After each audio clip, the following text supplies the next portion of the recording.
Bonjour. Hello. Hola. Marhaba bikoum. Sur le fil, Le podcast d'actu de l'AFP. des nouvelles choisies pour vous sur notre fil info. Goncourt, Femina, Renaudot, cette semaine c'était l'heure du choix parmi les romans de la rentrée 2023 pour les jurés des principaux prix littéraires français. L'ordre dans lequel sont remis ces prix change chaque année et il est important. Décider en premier donne à un jury une plus grande latitude car il paraît difficile de couronner le même livre à un ou plusieurs jours d'écart. Dans la dernière ligne droite de l'édition 2021 du Goncourt, le président du jury, Didier Decoing, avait d'ailleurs énoncé clairement qu'il préférait que chaque prix ait son lauréat. Si on donne 2 prix à un seul livre, ça ne fait qu'un livre dans la vitrine, disait-il alors, défendant selon ses mots nos amis et alliés que sont les libraires. Derrière un prix, c'est tout l'écosystème du livre qui est alimenté.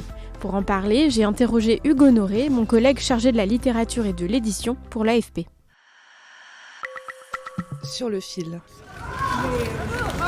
Bravo. Bravo. Un petit mot. C'est un grand moment d'émotion. On vient de sécher nos larmes. Je ne plaisante pas. On était en larmes dans le taxi. C'est incroyable. Mardi, à la mi-journée, le plus prestigieux des prix français était décerné à Jean-Baptiste Andréa pour son roman « Veiller sur elle », publié aux éditions de l'Iconoclaste. Les journalistes étaient alors aux aguets au restaurant parisien Drouan, où le nom du lauréat est annoncé comme le veut la tradition depuis plus d'un siècle. Le Renaudot, qui comme tous les ans annonce son lauréat tout de suite après au même endroit, a récompensé Les Insolents de l'autrice Anne Scott, édité chez Calman Levy. La veille, le prix Femina avait lui été remis à Neige Sino pour Triste Tigre des éditions POL. Tous ces prix sont l'assurance de doper ses ventes lors des 2 derniers mois de l'année, les plus importants pour les libraires. Pour les auteurs et les autrices, ça apporte énormément. Ça apporte de la visibilité, puisque en général, c'est un bandeau rouge qui est apposé devant la couverture. J'ai parlé avec mon collègue Hugues Honoré qui s'occupe des livres et de l'édition à l'AFP de l'impact des prix littéraires. Ça apporte du prestige, puisqu'on est censé avoir gagné une compétition. Ça apporte des ventes. Il y a des gens qui vont offrir des livres ou s'acheter des livres parce qu'ils ont gagné tel ou tel prix et que c'est un label de qualité en principe. Et aux éditeurs, ça apporte de l'assurance que leur travail est bien fait. Un prix Goncourt se vend aux alentours de 400 000 exemplaires. Mais ce n'est qu'une moyenne. Le Goncourt de 2022, Vivre vite, de Brigitte Giraud, est resté en dessous des 300 000 exemplaires. C'est le prix qui se permet de s'enrichir le plus, ça c'est sûr. Ça permet d'avoir un lectorat immédiat, puisque le prix Goncourt est très offert sous le sapin de Noël. Ça attire un cercle vertueux où, comme on est labellisé prix Goncourt jusqu'à la fin de sa vie, il y a des lecteurs qui feront confiance et qui se diront « cet auteur-là vaut la peine d'être suivi ».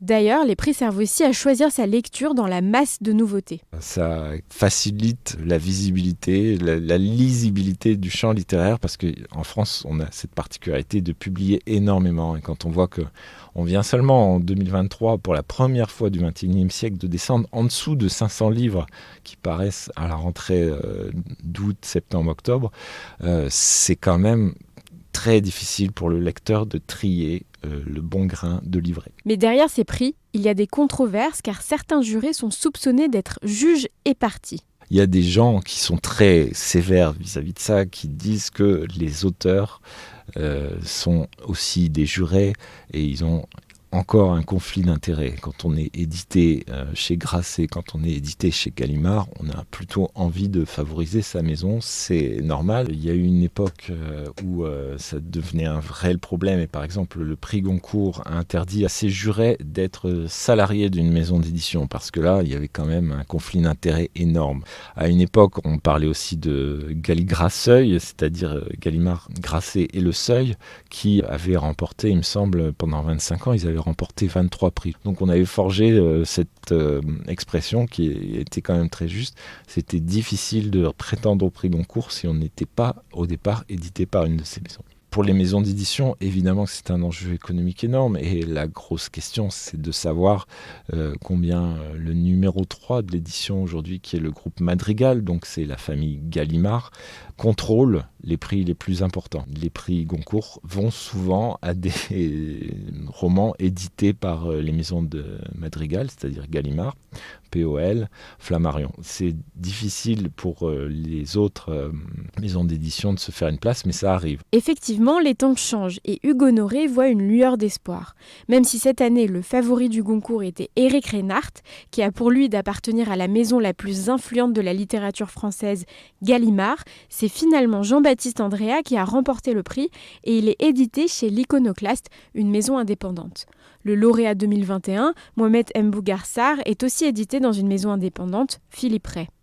Pour surmonter certaines controverses, les prix en France pourraient en tout cas peut-être s'inspirer d'exemples différents à l'étranger. On n'a pas la tradition qu'il y a dans certains autres pays d'avoir des jurys tournants, d'avoir un jury qui va se constituer pendant une année seulement et qui donc va être complètement imprévisible, où les interactions entre les jurés vont être absolument impossibles à prévoir. Pour le Booker Prize au Royaume-Uni ou encore le Cervantes en Espagne, les jurés changent d'une année sur l'autre, alors que les jurés du Goncourt sont nommés à vie.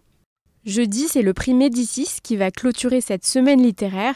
Parmi les 8 prétendants, Éric Reinhardt et Neige Sino, mais aussi de jeunes révélations comme la Marocaine Salma El Moumni ou la Franco-Suisse Elisa Choua du Sapin. C'est la fin de cet épisode, merci de l'avoir écouté. Je suis Berfine Topal, Sur le fil revient demain. Et juste un petit mot avant de terminer, dans la description de l'épisode, vous trouverez un lien vers un sondage pour vous, car nous cherchons à nous améliorer chaque jour et nous aimerions savoir quelles sont vos préférences.